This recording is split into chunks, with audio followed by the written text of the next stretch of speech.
സൗജന്യ ഓണക്കിറ്റ് വിതരണം ചെയ്യാനായി 34.29 കോടി രൂപ സപ്ലൈകോയ്ക്ക് അനുവദിക്കാൻ മന്ത്രിസഭ തീരുമാനിച്ചു.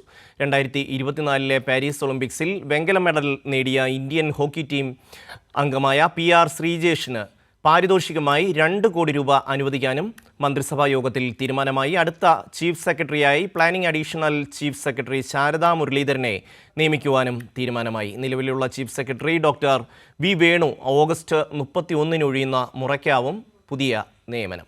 മാനസ ചേരുന്നു. മാനസ, എന്തൊക്കെയാണ് മന്ത്രിസഭാ യോഗത്തിൻ്റെ പ്രധാനപ്പെട്ട തീരുമാനങ്ങൾ?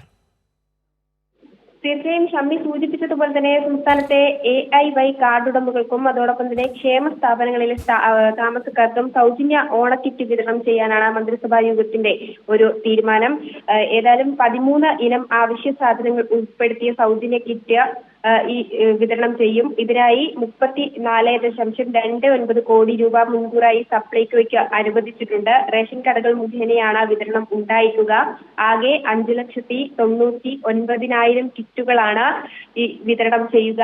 ഈ 13 ഇനം അടങ്ങിയ കിറ്റായിരിക്കും നൽകുക എന്നും അറിയിച്ചിട്ടുണ്ട്. അതോടൊപ്പം തന്നെയാണ് 2024 പാരീസ് ഒളിമ്പിക്സിൽ വെങ്കല മെഡൽ നേടിയ ഇന്ത്യൻ ഹോക്കി ടീം അംഗമായ PR ശ്രീജേഷിന് പാരിതോഷികമായി 2 കോടി രൂപ മന്ത്രിസഭ യോഗത്തിൽ അനുവദിക്കണമെന്ന തീരുമാനവും ഉണ്ടായിരിക്കുന്നത്. ഒപ്പം തന്നെ അടുത്ത ചീഫ് സെക്രട്ടറിയായി ശാരദാ മുരളീധരൻ നിയമനമേൽക്കും എന്ന് അറിയിച്ചിട്ടുണ്ട്. നിലവിൽ ചീഫ് സെക്രട്ടറിയായി വി വേണു ആണ് തുടരുന്നത്. ഈ ഓഗസ്റ്റ് 31 സ്ഥാനം ഒഴിയുന്ന സാഹചര്യത്തിലാണ് സ്ഥാനമേൽക്കുന്നത്. മാത്രമല്ല, ഒരു കുടുംബത്തിൽ നിന്നുള്ള മറ്റൊരു അംഗം കൂടിയാണ് ഇപ്പോൾ ചീഫ് സെക്രട്ടറിയായി തുടരുന്നത്. വേണുവിന്റെ ഭാര്യ കൂടിയാണ് ശാരദാ മുരളീധരൻ.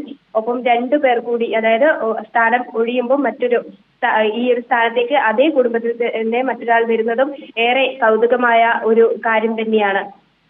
ഷമ്മി, തീർച്ചയായും doctor B Venu chief secretary സ്ഥാനമൊഴിയുമ്പോൾ ഭാര്യയായ ശാരദാ മുരളീധരൻ ആ സ്ഥാനത്തേക്ക് വരുന്നു എന്നുള്ളത് അപൂർവമാണ്, കൗതുകകരമാണ്. മാനസയാണ് വിവരങ്ങൾ നൽകിയത്.